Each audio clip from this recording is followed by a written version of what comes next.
My name is Alicia McDonald. I'm the Director of Privacy here at the CIS, the Center for Internet and Society. We're a public interest group at the forefront of technology, law, and policy based in the Stanford Law School. Last month, former President Carter announced that he no longer sends email to other world leaders. He is concerned that the NSA is reading his email, so instead he writes things out longhand himself and mails them. Now, I don't know if the NSA is reading President Carter's email or not, but I do know that pulling back from things that are permissible, that voluntarily stopping yourself from doing something, we call that a chilling effect. And you may have felt that chill too. A Harris poll at the beginning of this month found 47% of Americans have changed the activities they do online now that they know that they're being surveilled. Right? So we change what we do, we change who we connect with as a result. One of the other comments President Carter made got picked up in the German press, and it was this: America does not at the moment have a functioning democracy. Right? No functioning democracy. That's a really strong statement. Again, I don't know if that's right or wrong, but I do agree that those are the stakes. So these are really important issues, and I'm very glad that you're here with us tonight. As we've all been trying to figure out what does it mean that we have these documents from Snowden, what do we do about this, we've held a number of events Tuesday nights at Stanford. We have some that are up online already. You're able to go see about Lightbeam from Mozilla, about Tor, taught by Tom Lowenthal. We have upcoming events as well on PGP, email encryption, and also an evening with Peter Eckersley from the Electronic Frontier Foundation. And then the first Tuesday next month in May, we will be hearing from Julia Ongwen, who's a journalist with the Washington Post. She has a new book out, Dragnet Nation, that focuses more on the consumer side rather than the government side. So we have some great events. I hope you'll join us for those. And tonight is the highlight of events for the year for me. For Bruce, it's another Tuesday. So he has been described as a security guru. Bruce has been a meme before memes went viral. I learned today there's an action figure of Bruce. I hadn't known that. And if you study crypto, you've read Bruce Schneier. And you're lucky that he's a terrific writer. He's written 12 books. He's at Harvard right now. He can teach math to the masses. He can speak geek to power. And we're all very fortunate since he's trusted by academics, government, and privacy advocates alike. He has an unusual ability to cross all sorts of boundaries. So thank you very much, and join me in welcoming Bruce Schneier.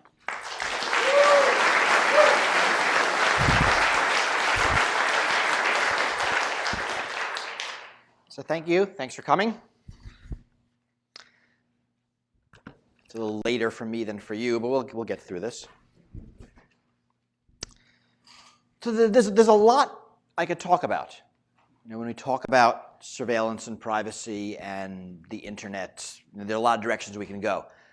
On this talk, I want to focus on the NSA, but a lot of what I'm saying touches a lot of other areas, and we're going to end up touching a lot of areas. Since Edward Snowden walked out of the NSA with seems like a copy of everything, and gave it to journalists in Hong Kong, we've gotten a steady stream of news articles about things the NSA is doing. And the first ones were very sensational, and I remember them very clearly. And over the months, I think there's been a tiring in the public, and even in the news, about each additional one. They're exciting to me as a longtime NSA watcher. They're exciting to techies. But it seems really hard to continue, because for the average person, what's different? The narrative's set, the NSA spies, and sort of now the question is whether you think they're doing a good job or a bad job. And each individual story doesn't seem to change that. Right? That might change. Right? We get something on the order of the NSA spies on Martin Luther King Jr., and you might get a change. But I want to step back and sort of give you what I think the takeaways are, at least start from all the stories. The first is that the NSA has turned the internet into a giant surveillance platform. Right? This platform is very robust. It's robust politically, it's robust technically, and it's robust legally. Right? I can name 3 different programs the NSA has for getting at Google and Yahoo user data. Those programs are based on 3 different technical accesses, right? 3 different legal authorities, and agreements with 3 different corporations. And that's just email user data. I mean, the same is probably true for cell phone, for internet data, for everything else. If you have a $10 billion budget, $10 billion budget, and you're given the choice of this way versus that way, the correct answer is both. The second important takeaway is that the NSA continues to lie about its capabilities. I mean, again and again, they're caught saying things that aren't true. And it turns out it's actually very hard when you don't know what they've got on you to lie properly because you say something and the next document contradicts it. It's happened a couple times. But mostly it's hiding behind tortured definitions of words, like collect, incidentally, targeted, directed. Now you can be sure whenever the NSA says they don't do something under this program or under this authority, right, it means they do it under some other program or some other authority. Right? Some of it is designed to obscure from the public. Some of this is, I think, designed to obscure it from Congress, to obscure budget. You know, we'll see the same thing under 2 different code names. And that seems more budgetary than anything else. The third important takeaway is that there's a lot of sharing going on between different government organizations. The NSA, the CIA, the FBI, the DEA. You know, we see some shadows of this. We saw one document that talked about the NSA passing information to the DEA and instructing them about how to lie about where it came from. It's called parallel construction. We know that some of the techniques we're seeing that the NSA does are mirroring FBI techniques, very closely, and it seems unlikely that they were independently developed. So it's data, it's techniques.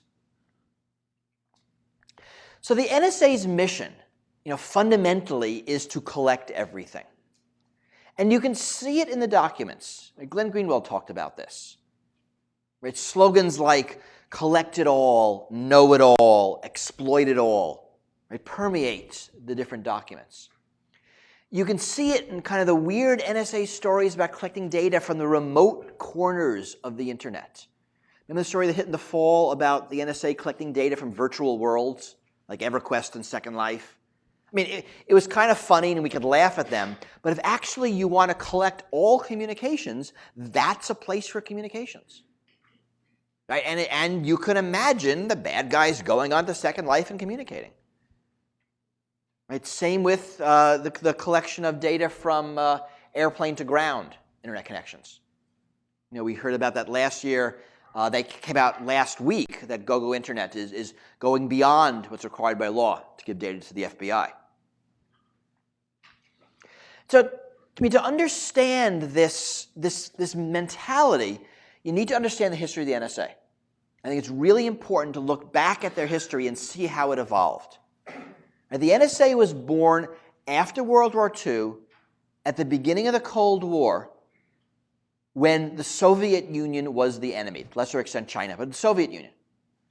And the NSA's mission was to spy on the Soviet Union. We had, this is the Cold War. We had this voyeuristic need to know everything that they were doing. Right? We collected a lot of data, right? Some of it useful, some of it not. I forget who, someone talked about the difference between secrets and mysteries. It's a lot easier to find out secrets with surveillance than mysteries. It's a lot easier to know the speed of the new Soviet battle tank than it is to figure out, who's going to become chairman when Stalin dies.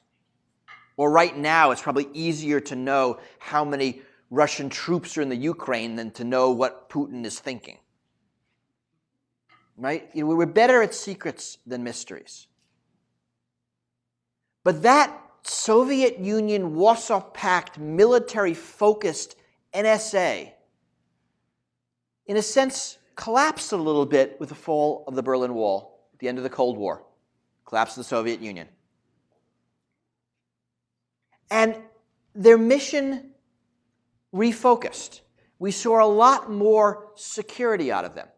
We saw a commercial solutions center, we saw algorithms, we saw analysis, we saw much more openness.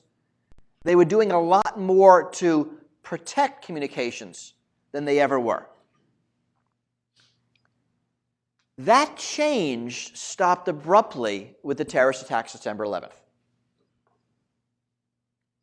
After those attacks, President Bush gave the NSA an impossible mission, and that is never again.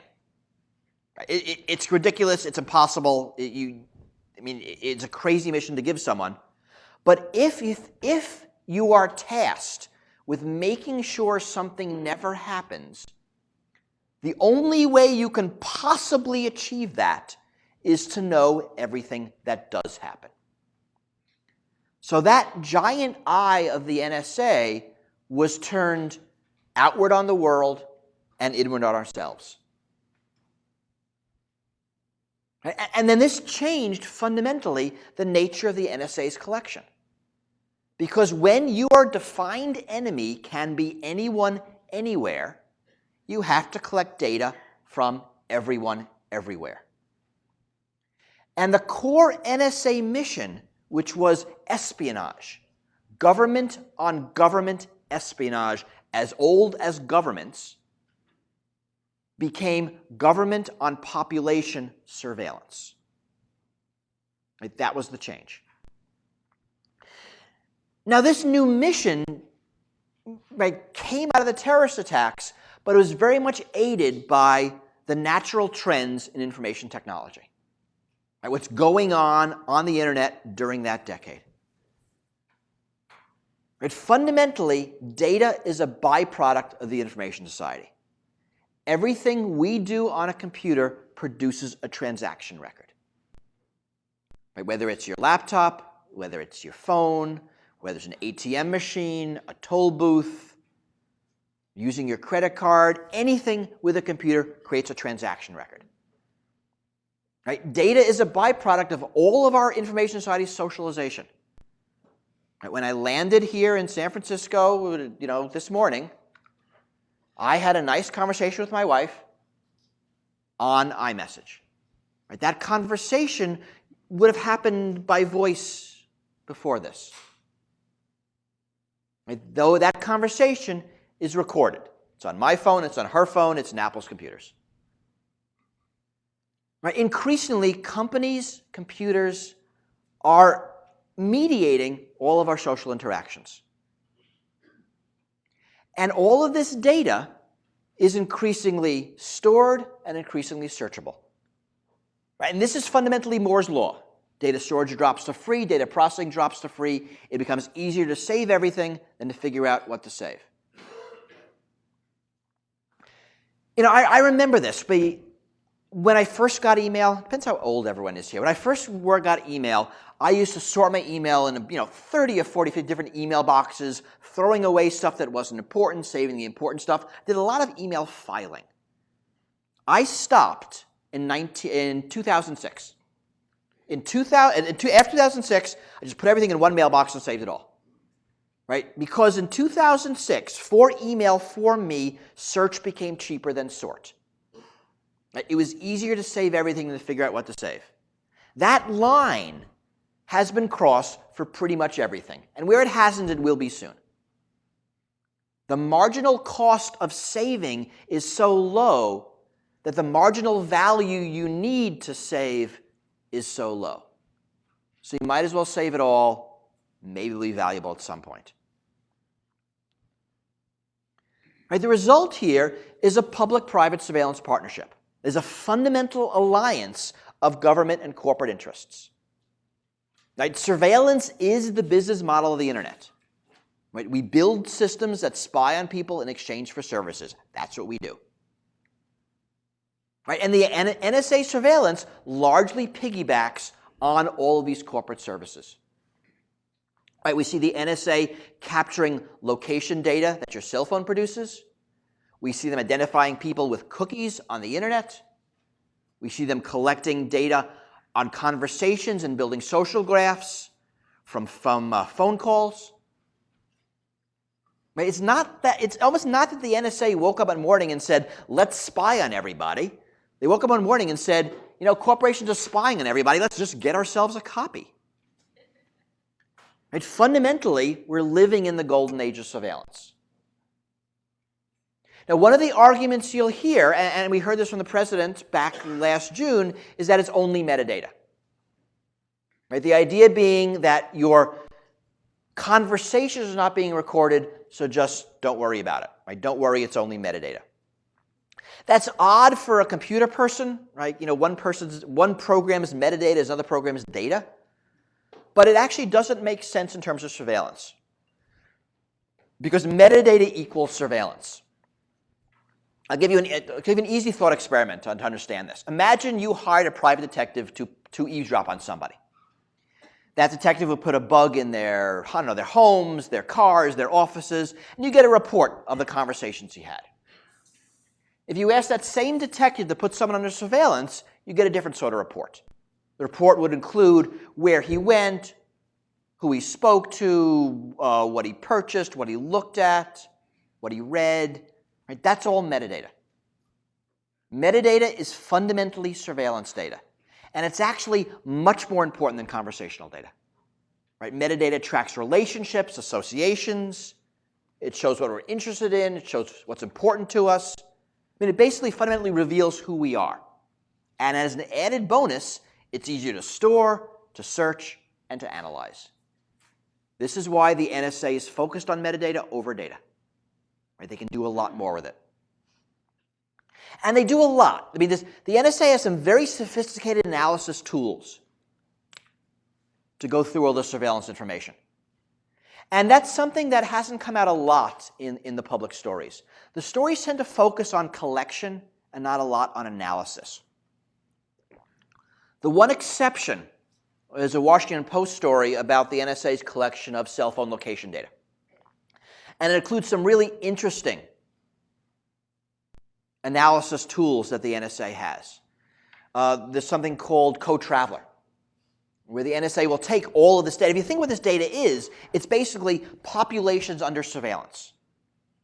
The location data of every cell phone user is their movement data, everyone's movement data 24/7. Well, if you start analyzing this data, one of the things they will look for are people who travel together more than normal. And looking for associations just from movement data. So if they have someone of interest, they might find people who are associated with them who never communicate with them electronically. They also use that, and they actually think this is really clever. They have the phone numbers of U.S. agents abroad, and they look for tails. That's clever. Another thing they do, and this is kind of neat, they look for pairs of phones moving towards each other that turn themselves off and then turn on again an hour later, moving away from each other. Look for secret meetings. Third cool thing, they look for phones that are used, get turned off permanently, then another phone is turned on, like shortly thereafter, and then that gets turned off. They look for chains of burner phones. If you watch The Wire, you know how this works. Right? They look for those. Amongst the sea of data, turns out you can find some of them. So when you think about the data collection, you have to think about data being used together. Right? So calling metadata plus contact list collection plus financial data. Or drones plus face recognition software plus Facebook's tagged photo database plus NSA location data. Those are the things you have to think about. Because that's what's going on. And it's very important in this debate to understand that this is not only about the NSA or about the United States. The United States has a very privileged position on the internet. Quite a lot of the worldwide traffic goes through our borders, And almost all of the big internet companies are headquartered in the United States. But the techniques are general. When we talk about the NSA, because the Snowden documents have given us this extraordinary window on what the NSA is doing. Right? If there was a Russian Snowden, we'd be talking about Russia. Because these techniques are what any well-funded nation-state adversary will do. Right? We know that China uses some of the same techniques for packet injection. I mean, the NSA program is called Quantum. We know that China does the exact same thing. We know that Russia, Syria, Iran use a lot of these same things. Right? And technology spreads. Quite a lot of the techniques we see are also used in the hacker community. They're not as slick, they're not as well funded, they're not as well documented, but they're there. So when you think of the NSA techniques, think of it as a preview of what criminals are going to be doing in 3 to 5 years. Or if we're less lucky, 6 months to 18 months. Because today's secret NSA program has become tomorrow's PhD thesis in NSA's hacker tools. It's just the way technology works. So when you think about it in this global sense, it's much easier to understand what the harm is. That we've built an internet that is insecure for everyone. We've enabled global surveillance by anyone. The ramifications of what we're doing are much greater than U.S. spies on the bad guys. They're everyone's spies on anyone. Right? In the U.S., this NSA surveillance breaks pretty much all of our systems. Right? They break our political systems. Congress cannot provide oversight. There's so much obfuscation. There's so much hiding. Citizens are kept in the dark, so we can't provide any oversight. It breaks our legal systems. I can't believe I'm saying this, but we live in a country where secret courts make secret rulings on secret laws. Right? It breaks our commercial systems. Lots of U.S. companies are complaining that their products and services are no longer trusted worldwide because they cannot guarantee that the NSA hasn't forced them to make their products insecure and then lie about it. And it breaks our technical systems. As the very protocols and standards we use the internet are no longer trusted. Right? Last week, Heartbleed, I hope people remember this, right? But, it happens on Monday. By Thursday, the big debate is, did the NSA know about it? Right? Was this an accident or enemy action? Right? We'll never know. It seems like it was an accident. And actually, the debate was kind of funny because, right, the debate was if the NSA knew about it, they were being irresponsible by not telling the community, by not fixing it. On the other hand, if the NSA didn't know about it, what the hell are we paying them for? This was an easy one. So they're kind of damned either way. Right, but that's the choice there. If the NSA finds a vulnerability, should they use it to exploit or should they fix it to defend? That's our choice. We could either have an internet that is vulnerable to all attackers or an internet that is secure for all users.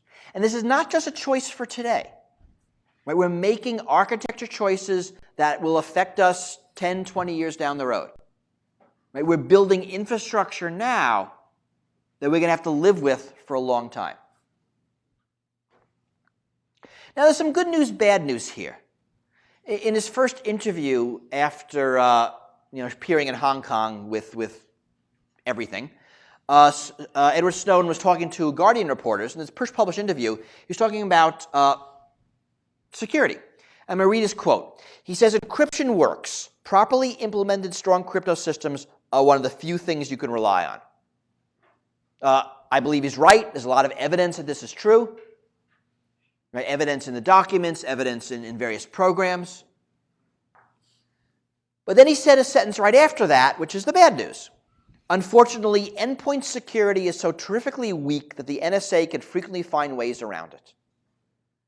Or as I'll say, the math works, but math has no agency. In order to get actual security, you have to take the math and embed it in software, in an operating system, in hardware, on a network with people.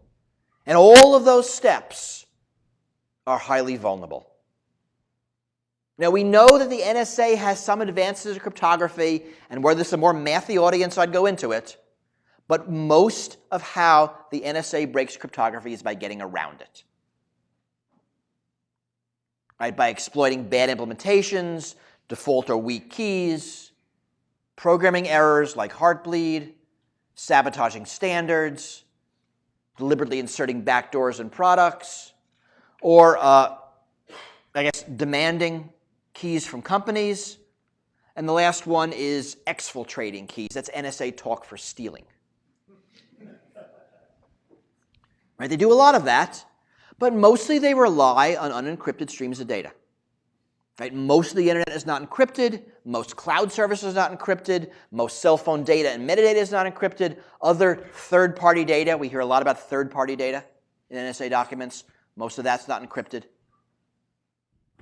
Right, so here's our problem. Right, we've made bulk collection too easy. It's too easy for the NSA to collect information on everybody than it is to collect information on just the bad guys. Which means we made it too easy for everybody, not just the NSA, to collect information on everybody.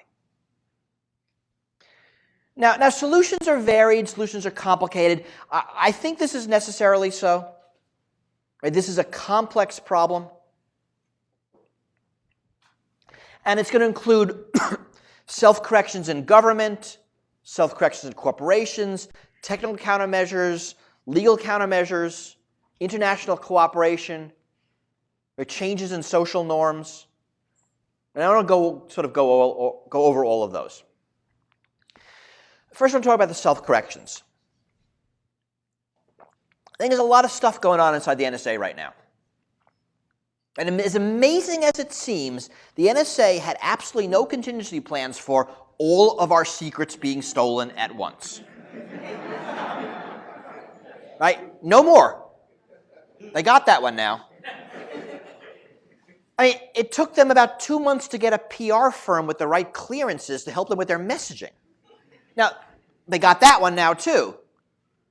But the basic cost-benefit analysis has changed. Right? When the NSA was planning an operation, they would think about the risk as the risk of the victim finding out about it, not the risk of it appearing in the newspaper. Right? The political blowback from the NSA surveillance has been considerable. Right? And knowing that that's going to happen, that's more likely to happen, is going to limit what the NSA does. Because there actually is a changing nature of secrecy going on. You think back to, the 70s, the 80s. The secret organizations, the NSA, the CIA, right? They would pick people out of college, right? Yale graduates, and they would take them into the fold and teach them the secrets. They become part of the community. They have jobs for life. They'd be one of the elites. They'd protect the secrets. That's the way it used to work. It doesn't work like that anymore. A lot of these jobs are with contractors. And the notion as if a job for life for anybody under 40 is a joke. Right? Edward Snowden was 28. Chelsea Manning was 26. Edward Snowden was a contractor looking at maybe the contract's going up. Manning was on a 4-year tour. These people didn't have jobs for life. They didn't have the same relationship with the organizations that the previous generation did. And that just makes secrecy harder. And the NSA is going to have to incorporate these new increased risks of exposure in everything they do. Right? They have to assume that any program they instantiate becomes public in 3 to 5 years. And that changes things, because nobody would have cared if the Snowden document said the NSA spied on North Korea and the Taliban. Right? It said it spied on Belgium. Or even worse, that the UK spied on Belgium. It was like Connecticut spying on Nebraska. Right? And the NSA is very risk averse. So I think this changes things. I think there are other conversations happening within government. The effectiveness of bulk collection has been taken for granted, and it's being increasingly questioned. There is an increasing belief that this is not effective. Too much noise obscures your signal. In the early years after September 11th, the NSA would pass tips to the FBI. And I remember, I forget, it was a couple of years after, there was a big headline saying, 10,000 tips, no actual plots. And eventually the FBI said, stop sending us this stuff. You're annoying us. We have to follow up on all these dumb false alarms, and we can't get our actual work done. In any of these systems, false alarms overwhelm your signal. And there's a lot of other arguments. Reliance on detection hinders other solutions. There's a lot of reasons why this doesn't work. There are also limitations of intelligence. Data does not equal information. Information doesn't equal knowledge. I don't know if you remember the story last year that the United States had a 3-day advance warning that Syria was going to be using chemical weapons on their own population. And a question to ask reasonably is, well, if we knew that, why didn't we stop it? Well, the answer, there's a lot of answers. One of them is we couldn't. Nothing we could do. That all that data gave us is a little bit of knowledge, but nothing actionable. And so it's really not clear whether a lot of this surveillance is worth it. And there's now more arguments that it's not, that it's mostly voyeurism. The third self-correction is inside corporations. Corporations have a new cost-benefit analysis here. As late as 2002, when the NSA goes to AT&T and says, hey, we want to spy on all of your customers, AT&T says, sure, put your stuff in that closet over there. Don't tell anybody.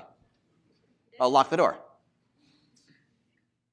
Now we're seeing more companies fight.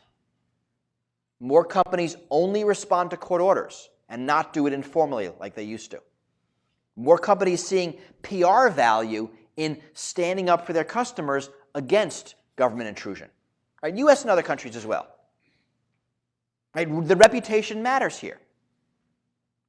And there's a little bit of game playing here, doing things that look good instead of actually fighting, but there is more resistance. So these self-corrections are happening. I think they're minor, but I think they're real. There are other things going on as well. It means there are technical changes going on the internet. I'm often asked what is the most surprising thing of the NSA documents so far. I'll tell you the most surprising thing. That the NSA might have a bigger budget than every other intelligence agency in the world combined, but they are not made of magic. They are susceptible to the laws of economics, the laws of physics, the laws of mathematics, just like everybody else. And so the technical goal is to leverage those laws. That if we can technically make bulk collection more expensive, we will make ourselves safer. We're never going to get rid of targeted surveillance. I don't think that's possible any time in our lifetimes. But we can make bulk surveillance so expensive that it's limited and targeted surveillance is preferred. Lots of different things to do here. Encryption tools, anonymity tools, other security tools. Open standard, open source, that's harder to subvert, Heartbleed notwithstanding. Target dispersal, I think we were way more secure when they were in 10,000 ISPs than they were at 10. And my favorite and the hardest is information assurance. Some way to demonstrate that a piece of software does what we expect it to do and nothing else. Difficult, maybe impossible, but real important. But largely this is a political problem, and it's a difficult political problem. We're long past the point where singular legal interventions will do any good. And a lot of the public debate has centered around the telephone metadata program, probably because that was the first Snowden story. That's the one that people most know about. That's the one the president talks most about. And that's the one that the president is trying to reform in a variety of ways, some of which useful, some of which meaningless. Right? But that's just one particular collection program under one particular legal authority. Right? That doesn't even begin to address the larger problem. And we know basically how to solve this. Right? We know the framework of the solution. Right? Basically, it's transparency, oversight, and accountability. Right? Sort of fundamentally, that's how we deal with the problem of giving power to authority and making sure they don't abuse it. Right? The devil's in the details. There's a lot of details, but that's basically the way it works. One of the problems we're seeing is that law lags technology. There's an interesting quote by General Hayden. General Hayden was the the NSA director before General Alexander, who just retired. And this quote's from after he retired, and he's on television talking about NSA surveillance. And I'm going to read it because it's really interesting. He says, "Give me the box you will allow me to operate in. I'm going to play to the very edges of that box." I mean, it's an interesting quote. What he's saying is, look, I'm not in charge of the laws. You, Congress, are in charge. Give me my box, pass the laws, tell me what I can and can't do. Right? I'm going to operate to the edges of that box, which is what you'd expect me to do because I'm a good guy and I'm going to do my job to the fullest. The problem with that idea is that technology changes the box. Right? You know, Congress passes a law, you have a box, then someone invents, wireless networking or the iPhone or Facebook or something else. And suddenly the box gets bigger, right? And then the NSA, who's way quicker than Congress, rushes to fill the new box because that's what this box is. And now it's harder to reduce capabilities. And that seems to happen again and again.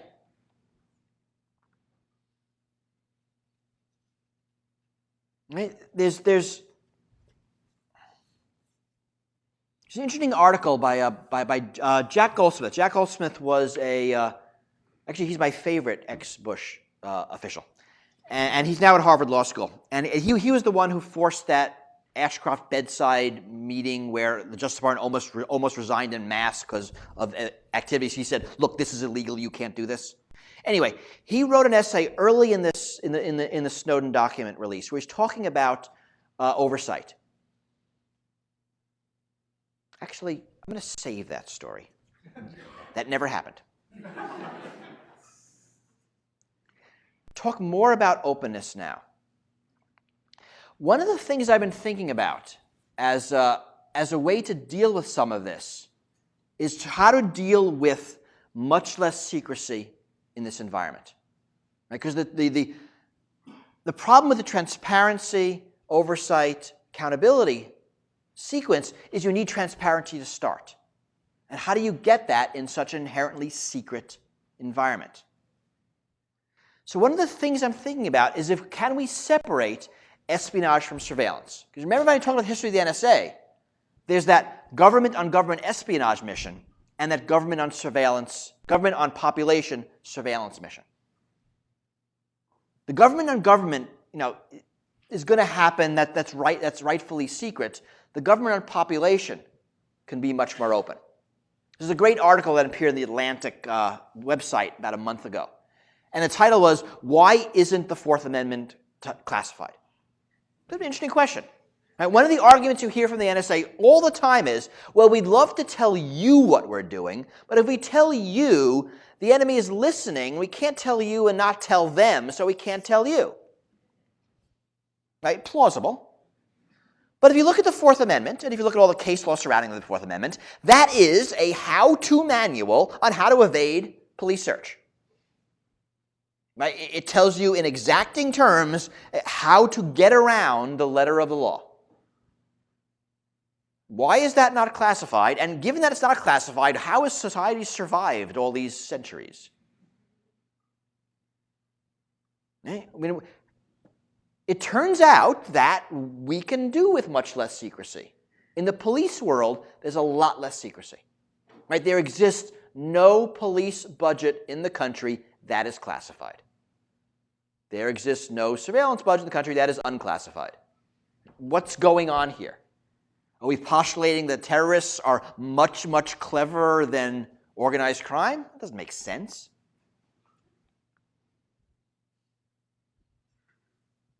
Right? So what's happened, if you think about it, this surveillance operation, this government on population, could in theory fall within the police norm or the military norm. Because of history, because of where the agencies were, it fell under the military norm. It fell under the military norm of secrecy. I think moving it to the police norm of secrecy will have enormous value. Right? It is not the end, it is just the beginning. But it is, I think it's an important beginning. So I mean, lately I've been advocating breaking up the NSA. We already have the problem of this NSA dual mission. Right? If they learn about Heartbleed, should they exploit it or should they use it to protect people? Right? There are two different groups in the NSA, two halves on each side of that equation, and the exploit is just winning. So if you think about it, if you took something like the espionage function, moved it to the CIA, kind of where it belongs, took all the counterterrorism stuff, all the surveillance stuff, moved it to the FBI, kind of where that belongs, under the FBI rules, which are way more open, right, and are sort of make less end runs around laws. And what's left will be the protect component of the NSA, which we actually can sorely need, and use that for protection. Kind of similar to what the President's Review Group on surveillance recommended.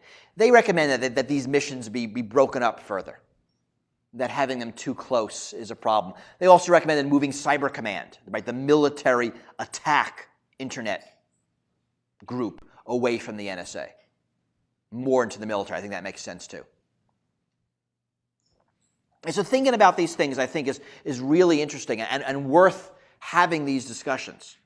How do we get out of this? But of course, even if we succeed here in reining in NSA surveillance, that only affects the United States. Right? It doesn't affect the actions of any other country. And regularly you will hear an argument of this form. The NSA has to do what it's doing because China does too. Right? I mean, that's an arms race argument. Right? We're in an arms race with Russia. We're in an arms race with China. Right? There's a zero-sum game. It's us versus them. If one of us has to win, it can't be them, therefore it must be us. Right? That's the basic argument. I think we have to get beyond it. Right? It's not us versus them, it's everyone versus nobody. We have to get to the point where governments realize that a secure internet is in everyone's best interest. Right? That the NSA and the US should work to secure the internet even if China doesn't play along.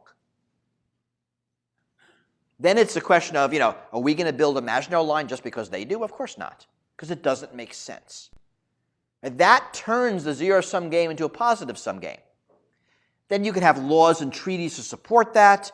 You can have technology to support the laws. You can have laws and technologies to deal with non-compliant actors, both state and non-state. I mean, this doesn't solve the problem, but it makes it sort of into any of those other really, really hard international problems we have, right? Like money laundering or nuclear nonproliferation or human trafficking or small arms trafficking. I mean, those are still big problems, and we're not solving them, but at least we're all moving in the same direction. Right? With surveillance, we're not even moving in the same direction. We're still stuck in this us versus them mentality. So lastly, and most importantly, this is a social problem. As long as we're scared, we will allow everything. And this is where the Goldsmith story actually belongs. He wrote an essay on the Lawfare blog, basically said, you guys are saying you want more oversight, but actually you don't. Because right now, if you get more oversight, you'll get a much more permissive NSA. As long as lawmakers are scared, as long as the NSA can say, if you don't do this, you will have blood on your hands, right? And people believe them when they say that, more oversight means more permissions, because no one wants to say no and potentially get it wrong. Right? As long as we prioritize control over liberty, we'll never get security. As long as the argument is, on the other side, terrorists will kill your children, we're not going to get anywhere.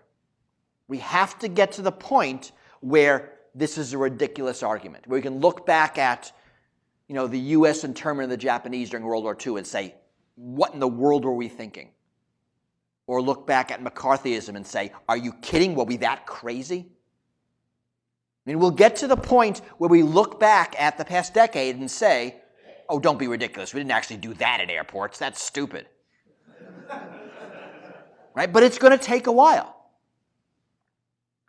And it could very well be that we have to get there first. Because right now, you have judges who are scared being deferential to the NSA. You have Congress who is scared being deferential to the NSA. You have a president who is scared being deferential to the NSA. And you've got a lot of the people who are saying, look, just make sure terrorists don't kill my children. I don't care what else happens. It's hard to have a rational debate when there's such pervasive fear. Now, there's less fear now than there was 10 years ago. We're getting out of our collective post-traumatic stress syndrome. But it's slow. And the neat thing is, once we get there, the NSA can help. But I've been mentioning a few times, the NSA has a dual mission. And the dual mission was to eavesdrop on the enemy communications and protect domestic communications. And that dual mission made a lot of sense during the Cold War, right? The NSA would spy on their stuff and protect our stuff because the stuff was different.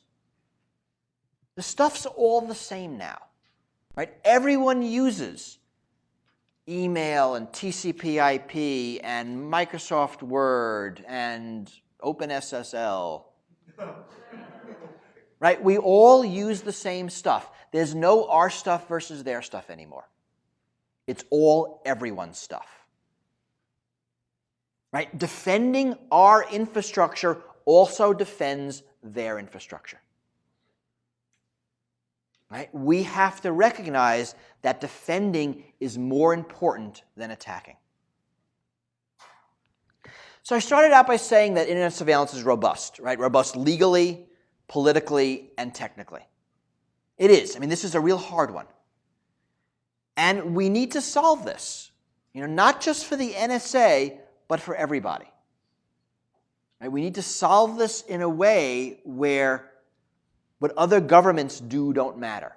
What cyber criminals do doesn't matter. What rogue actors do doesn't matter.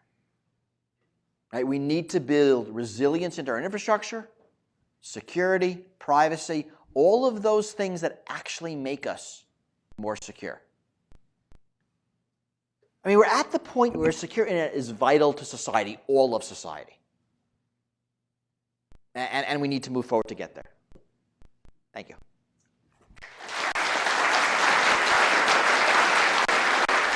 So I'm happy to take questions. I see 2 microphones there. I assume they're on. If they're not, someone will turn them on kind of magically. Please. So I study CS here, and I have a pretty good idea of which of my data is being collected, what sort of data sits on the NSA servers.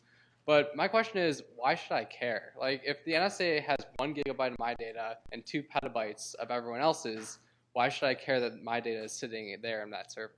So you're a computer science person. So one of the, I think this is a much more popular fallacy, and it's the hiding in plain sight fallacy. That because the NSA has lots of data on everybody, they can't possibly do anything about me. But computers are really, really good at boring repetitive tasks. Right? That's what they excel at. So sifting through everybody's data is easy. I mean, I didn't know this, but I learned this last week, that to ping the entire internet and see who's vulnerable to heartbleed takes like 20 minutes. I mean, so it's not an impediment that they have petabytes. Petabytes are actually pretty easy now to deal with. So it's a question of our data. You know, do we care? I mean, do we care that, and this is where, you know, corporate and government kind of blur. Right? Google knows what kind of porn all of you like. Is this good? Is this bad? Right? The government knows, I mean, our government and also the Chinese government, if they want to, what everybody is reading. Right? Fundamentally knowing people's preferences, knowing what's important to them, and how is this useful? Well, corporations use it for psychological manipulation, for advertising. Governments use it for crime prevention, social control. Right? Lots of countries, this data is collected to arrest people. It happens in China, happens in the Ukraine the past week. It happened in Syria. So by defending the internet, all of it, we defend against all of these attackers. It means less about the NSA and more about everybody. I'm actually less concerned about the NSA collecting my data than I am about the NSA deliberately subverting security standards and products and protocols to make my data vulnerable to all attackers. Right? The risks of data being lost. We see a bunch of examples of data being stolen. Those are the harms. Some of them feel a bit extreme. Some of them are very real. You know, but we're moving to a world where there actually is no privacy. Now, what's interesting is remember I mentioned that conversation I had on iMessage with my wife this morning? Now it's on our phones, but our phones only store the last 50 messages. So in a couple of days, they're going to roll off our phones. Apple doesn't actually have that limitation of 50 message storage. So that conversation is now stored on Apple computers, potentially government computers, forever. And we're living in a world where we're increasingly judged by that data. I mean, some of it's, you know, on different scales, right? If Google uses that data to decide if I want to buy a car, and if they get it wrong, I see an ad for Chevy I don't want to buy. So what? Right? In the middle, people use that data to determine my credit score, and maybe I get a house loan or I don't. On the far end, NSA decides who to drop a drone strike on. But false alarm is really bad there. So, how am I doing? Oh, that's good, thanks. All right. Hi, I've heard suggestions that if we encouraged all data online, or as much as possible, to be encrypted, it would slow the NSA down. I know Google has been encouraging more stuff to be encrypted. Do you think it's likely to happen that most data online is encrypted, and do you think it'll make any difference? So I don't think most will. I think more will be, and I think it'll make a great difference. Because my goal isn't to stop the NSA from going after the bad guys. I want them to go after the bad guys. Stop going after everybody. And what encryption does is force them to target. I have no doubt if TAO, Tailored Access Operations, this is the NSA's black bag teams, if they want to get at your data on my data, they got it. But that's not what I'm trying to stop. It's collecting data on everybody. You know, I mean, remember the flap about us collecting data on Angela Merkel's phone? I mean, that was like the only useful thing that the NSA did in all the documents we saw. Spying on foreign leaders, you'd think, is exactly what we want the NSA to do. Right, the question of which leaders, that's foreign policy. I don't care. Right? You know, the president can figure that out. It's spying on the entire population of Germany that I object to. And that spying on the entire population of Germany is because that data is unencrypted. Right? Because that data can easily be collected. Angela Merkel's encryption, the NSA's got a handle on. Don't worry about that. I mean, they're in. So that's where encryption helps. Right? It raises the cost of bulk collection so it becomes higher than targeted collection. And that is enormous value, I mean, for all of us. You talked about two different missions that the NSA has at its core, attack and defense. And looking at the attack side, in the context where there's no our stuff or their stuff, there's just everybody's stuff, what does an attack look like, and how do you differentiate that from espionage? So this is actually a really important question. I'll give you the military terms. Espionage is CNE, computer network exfiltration. Attack is CNA, computer network attack. And the NSA does both. Actually, the NSA does the exploitation. Cyber Command does the attack. And this is why Cyber Command was put sort of in the same building as the NSA, or at least next door. I forget who's. I don't actually know who's where. The same general's in charge of both. Because the techniques are exactly the same. And the only difference is what you do after you break into the computer. Do you steal data? Or do you leave a logic bomb? And you watch the rhetoric. It's really interesting that we use, when the Chinese attacked Google, the headlines were all about China starting the cyber war, because they were breaking into US computers. When it came out that the US attacks China, the headlines were all, oh, it's espionage, happens all the time, don't worry about it. Right? The exact same stuff. And the problem is, when you're the victim, you can't tell the difference. CNE looks exactly like CNA, except for the effect. And I think this makes this very difficult. When I talk about moving the NSA's espionage mission into the CIA or into the military, I want it to be where it belongs. You're actually attacking someone else's computer, breaking into it. You're only stealing stuff, but you're still doing the same offensive operation. So make it a military thing. Make some military hierarchy sign off on it. But you're right. You can't tell the difference. So why wouldn't a foreign power consider exfiltration or exploitation that doesn't have an attack payload not an act of war? They might. I mean, act of war is as much political as it is technical. Right? Lots of things are an act of war that you decide aren't because you actually don't want to go to war. I mean, Stuxnet, when the U.S. and Israel attacked the Iranian nuclear power facility and destroyed equipment, by any textbook definition, that's an act of war. But Iran says, "I don't want to go to war with the U.S. That's not going to be no fun." Right? So yes, I think it is. It could be an act of war, and I actually worry about the U.S. and China sort of doing this to each other because it can get out of hand pretty fast.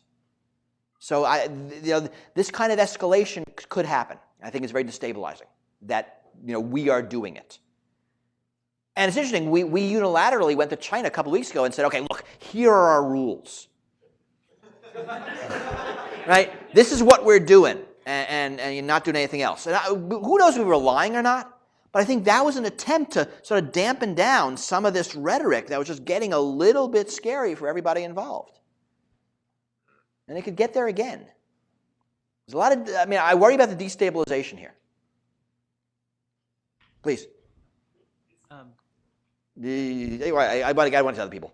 Succinctly, what would you say to the fact that the goal of surveillance after September 11th basically has worked? I agree with all the technical reasons and such things as what you said, like why can't the budget be public for the NSA, or why can't they just do targeted attacks?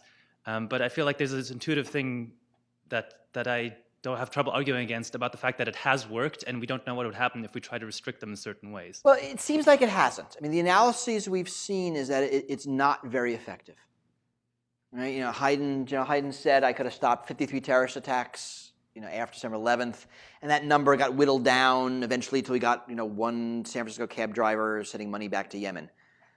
Stuff happened abroad. There's a whole lot of reasons, but that really does seem farcical. Right? The NSA said they could have stopped 9/11. They couldn't stop the Boston bombing, and that was one guy in the terrorist watch list. The other guy with a sloppy Facebook trail, and that kind of should have been a gimme. So it seems that the successes we have come from following the leads. And you have to remember, in the early years of September 11th, the government was trotting out any 2-bit terrorist wannabe as a success. Anything that could remotely be a success, they would trumpet. If these programs produced successes, they would have told us, because it was enormous PR value in having these successes. Right? So following the leads seemed to work. So you think about the liquid bombers, right? The guys in London, they were arrested in their London apartments before they got to the airport. They picked a plot designed to get around airport security, and they were caught not through this bulk surveillance, but through following leads. And following leads is what works. The bulk surveillance seems to be far too expensive for its value. Right? The Utah Data Center is $10 billion plus $100 million a year. I mean, we just don't get nearly that value from that. How many FBI agents are going to hire for $10 billion? What do they cost? Fully burdened a couple $100,000 a year? I mean, this is crazy. Please. So you've talked about bulk surveillance and targeted exploits. I'm wondering what happens if we have bulk exploits. You've said how if we can build encryption into things, it becomes much harder for the NSA to spy on everyone and everything. But they have these persistent payloads that have come out in these documents where your network switch might be exploited in such a way that it stays owned by the NSA. Right. Your laptop chip, and they've already hacked Huawei. What's to say that every single Apple computer in this room isn't being exploited or won't be exploited? So nothing is to say that. And actually, I've never heard the term bulk exploit, but I like it. Right? I mean, it's a good way to describe it. Because the thing that I object to most is this subversion of products, protocols, and standards. Right? Every Apple computer being subverted. And that is, in a sense, a bulk exploit. I mean, we saw that Tao catalog. I mean, it's really cool if you hadn't seen it. All these great, grain of rice-sized computers they slip in places and ways they have of grabbing data. I mean, that stuff's super phenomenal. Right? That's very targeted. I mean, it's the list of good stuff the NSA does. Right? I want you to go hack the computers in North Korea. Do them. That's fantastic. But don't hack everybody's. So yeah, I think that notion of bulk exploits is a good way of framing that. And you will see it in a future article of mine very soon.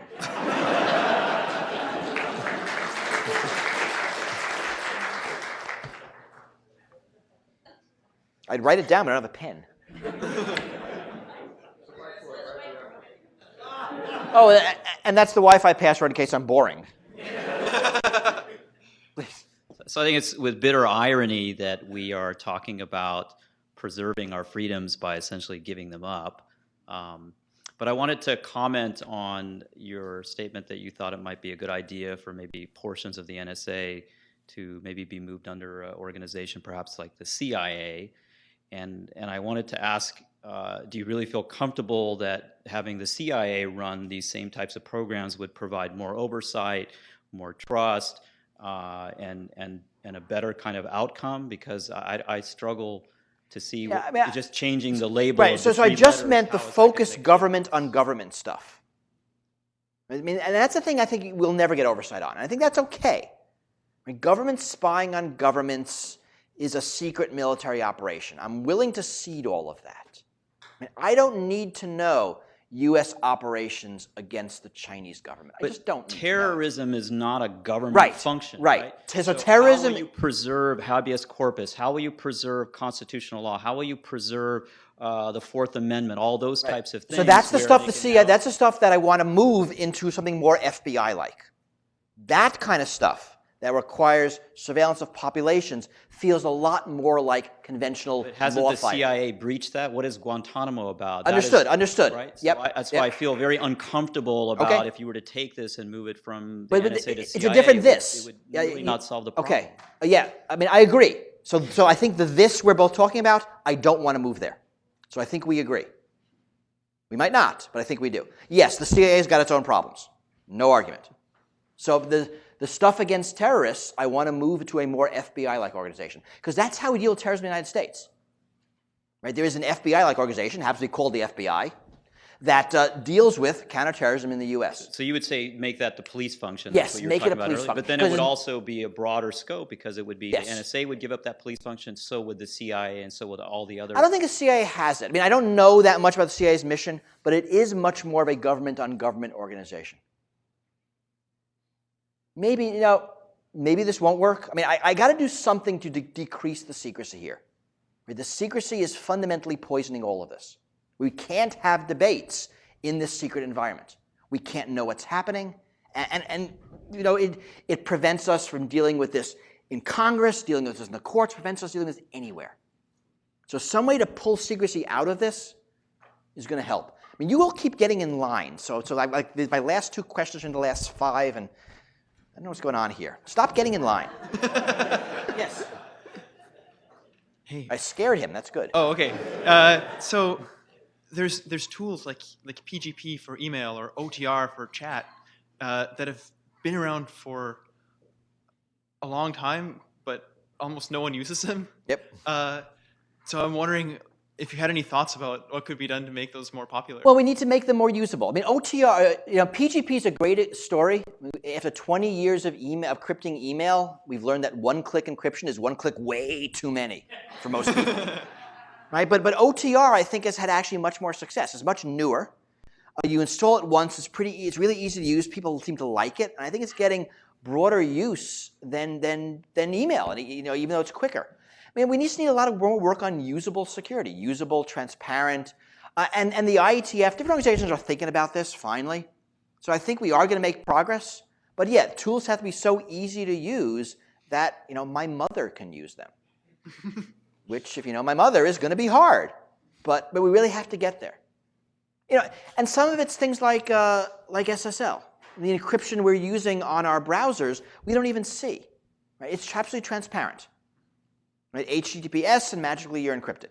Now, it's not perfect. There are holes. There are attacks against it. But it really does a lot. I mean, in the NSA documents, SSL pisses them off. Right? So we know it works. But there's a lot here, and it's really in usability and making this stuff usable for normal people. Cool.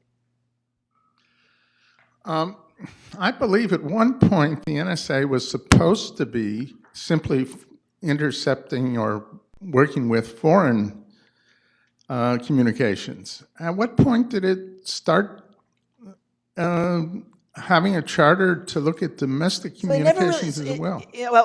The charter really happened after 9/11, with some of the domestic programs and court orders. But it really started as communications started flopping around. Right? Back in the early days, the NSA would be spying on the Soviet Union. You'd go there and eavesdrop on the wire between Moscow and Leningrad, right? And it's that wire, and it's got communications between those two places, and you'd eavesdrop on it. It was very easy to connect electronic surveillance with a geographical boundary. As things started moving into switch networking, that became harder. So originally, I mean, they're not spying on Americans, but occasionally they would get American data, on these links they're listening to, and then they would minimize it. And the NSA has an enormous amount of rules about following procedures and complying with the law. They do a lot for minimization. But the rules started changing with this terrorist threat. Right? And then a lot more U.S. communications inadvertently, right? Not targeted, but it's there, gets collected. And there are rules that stuff it collects inadvertently they can use. You're getting in line, and I'm noticing you. Right, that they can use. So that's really where it started changing. Technology changed, and the terrorist threat changed. All right, you are my last question. Sorry. Thanks for taking the last question. It better be a good one. Okay, well, I hope it will be. So You'll a lot be of judged by your peers on the quality of your question. no pressure, right? No, absolutely none. No pressure. He'll do it if you don't want to. I'm good. All right. So a lot of the focus of the bulk collection, I mean, we talked about there's the protection aspect, there's the foreign governments, and then there's this sort of terrorism thing, right? But since this has come out that they've been bulk collecting all this data for so many years, I've been a little surprised that we haven't seen subpoenas against this data for things like insider stock trading, stock market manipulation, and other kinds of white-collar crime. I'm a little curious if you have any insight as to why that might be, and if your perspective would change on the whole matter if they were using it for other sources like that. Well, I mean, the NSA makes a big deal about this is just for intelligence purposes. I mean, there are a couple of purposes it's for. They will pass data to the FBI if they happen to see something the FBI would care about. They don't look for it. We saw one case where I think it was someone on trial for murder basically said the data in the NSA database will exonerate me. Right? That phone metadata is, I mean, I don't have it anymore. Verizon doesn't have it. You have it. Right? I need that evidence. And the NSA refused, which I think is really kind of immoral. So I think there will be the tendency to use it Because while it's there, I mean, you can imagine it, right? I mean, we'll just use it in kidnappings. We'll just use it in child porn. We'll just use it in major drug deals. I mean, right? You know, you can see how this can easily creep into. You know, we're using it now for traffic light violations, right? We got the location data. We know you started here. We know you ended there. It's 4 miles. You took 3 minutes. You're obviously sped. I mean, I don't know if you know the Pennsylvania Turnpike does that because you get your ticket and it's time stamped. And if you go out the other end too fast, they actually give you a ticket when you pay. So at the last rest stop before the toll plaza, everyone's sort of sitting there relaxing because they all sped. Right, so I think this kind of mission creep is inevitable, and it is one of the dangers. Thank you. Thank you all.